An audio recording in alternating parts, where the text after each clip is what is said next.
Today, we're going to dive into one of the most high-stakes decisions a doctor can make. What do you do with a shattered spleen? It's a crazy story, really. A mix of anatomy, cutting-edge tech, and a single, split-second choice that can change a person's life forever. So picture this. It all starts with a sudden, violent impact. A nasty fall, a car crash, something that just unleashes total chaos inside the body. What you're looking at right here, that's the view a surgeon gets when the clock is basically run out. We are talking about severe spleen trauma. And believe me, from the second that patient hits the ER door, the countdown begins.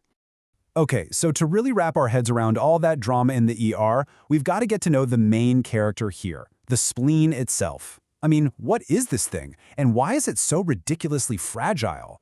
Well, it turns out the spleen is actually the most frequently injured organ when it comes to blunt abdominal trauma. And when you look at its anatomy, you can totally see why.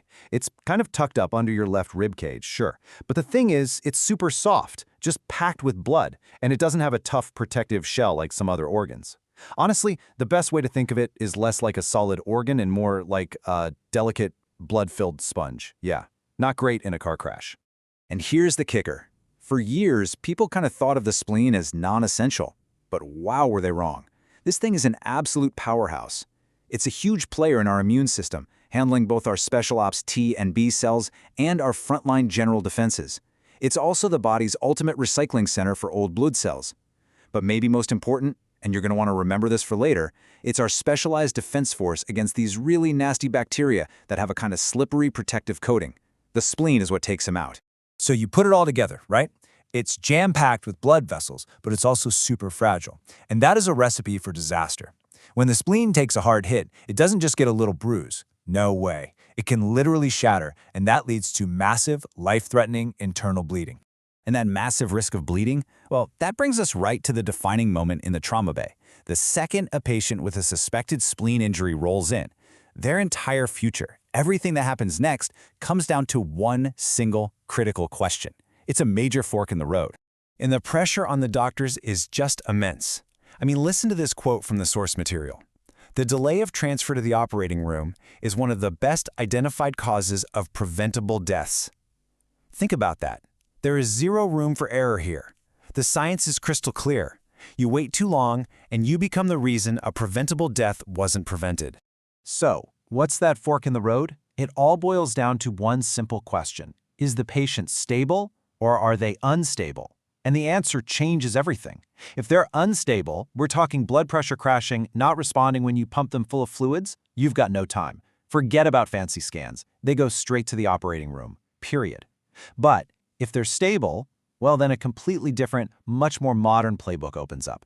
It is literally night and day. All right, so let's go down that first path for the unstable patient. This is the classic high-drama scenario you see in the movies, right? A total, frantic race against the clock. And this journey is brutally fast. It happens in a blur. The patient rolls in, already in shock. A doc grabs a portable ultrasound machine for what's called a fast scan. And yep, it confirms the abdomen is just full of blood. That's it. That's all they need to know. They are rushed immediately to the OR for a laparotomy. That's where they make a big incision, open up the abdomen, find what's bleeding, and just stop it, as fast as humanly possible. Now, during this whole race, the surgical team is fighting against something they call the lethal diamond. It's this absolutely devastating, vicious cycle where every problem just feeds the next one. Okay, so think about it. Massive blood loss means your circulation tanks, which makes your body temperature plummet. That's hypothermia. Then your blood gets way too acidic. The cold and the acid together, they stop your blood from clotting. And to make things even worse, your calcium levels drop, which you need for clotting. So you bleed more, you get colder, you get more acidic, and the cycle just spins faster and faster out of control. Breaking that cycle is priority number one. But hey, that's just one path. What if the patient isn't crashing? What about that other fork in the road? Well, if the patient is stable, the whole game changes. The philosophy shifts completely from a frantic race to a calm, calculated strategy of trying to save the spleen. See, for the stable patient, doctors have a luxury they didn't have before: time. There's time for a proper head-to-toe exam. There's time to get them into a CT scanner for a full-body scan, using contrast diode to light up exactly where the damage is. This gives doctors a crystal clear picture, lets them grade how severe the injury is, and then, only then, do they decide on the best way to treat it. And you might be surprised to hear, a lot of the time, it doesn't involve major surgery at all. And this This is exactly what they're looking for on that scan. This case, which comes right from our source material, shows a 25-year-old skier who had a really severe spleen injury. I mean, you can see the whole organ is a mess. But look closely. See that super bright white spot? That's what doctors call a contrast blush. It's literally the dye leaking out of a busted blood vessel in real time. That's the smoking gun. It tells them, hey, we've got active bleeding right here.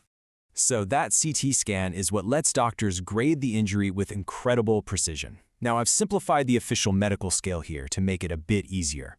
Basically, grades 1 and 2 are pretty minor, like a tear or a bruise. They'll probably just watch you closely. Grade 3 is kind of that middle ground. But grades 4 and 5, like what our skier had, those are severe. We're talking the spleen is shattered or its main blood supply is totally wrecked. Those absolutely have to be dealt with. But dealt with doesn't always mean what you think. The intervention is often this incredible, minimally invasive procedure called arterial embolization. Get this, a special kind of doctor, an interventional radiologist, threads a tiny little catheter through your arteries, navigates it all the way to that bleeding vessel inside the spleen, and then just plugs it up. They literally stop the hemorrhage from the inside. The patient often doesn't even need a single stitch. How cool is that? So this all begs a pretty big question, right? Why go through all this trouble? Why not just take the spleen out like they used to? Well, the answer really gets to the heart of why saving this organ has become so important. You know, for decades, for most of modern medical history really, the answer was super simple. If the spleen was hurt, you took it out. A splenectomy, that's the removal, was the gold standard. It was quick and it stopped the bleeding, problem solved. Or so we thought. Because what we've learned over the years is that patients pay a really steep, lifelong price for losing their spleen. Yeah, living without a spleen comes with some serious baggage. For the rest of your life, you're at a much higher risk of getting these overwhelming, sometimes fatal infections. And they come from those specific encapsulated bacteria we talked about earlier, the ones the spleen is designed to fight. It means you have to live a life of constant vigilance, get special vaccinations, and something we're only just starting to understand, it might even affect your body's ability to fight off cancer. And that potential connection to cancer, well, that leads us to a statistic that is frankly just staggering. Okay, get ready for this. One study looked at colon cancer patients. It found that if their spleen had to be removed during their cancer surgery, their 5-year survival rate dropped from 70% all the way down to just 47%. I mean, let that sink in, from 70 to 47. The implication here is profound. It strongly suggests the spleen is playing some kind of vital, active role in helping our bodies fight off tumors. So the story of the spleen, its whole journey from being seen as this kind of disposable part to a critical guardian of our long-term health, it just shows you how much medicine is always changing, always learning. It proves that even in the most chaotic emergency, the decision isn't just about helping someone survive the next hour. It's about ensuring they have a healthy life for the next 50 years. And it leaves you with a really big question, doesn't it? As we learn more and more about the human body, what's the next non-essential organ that we're going to realize is absolutely essential after all?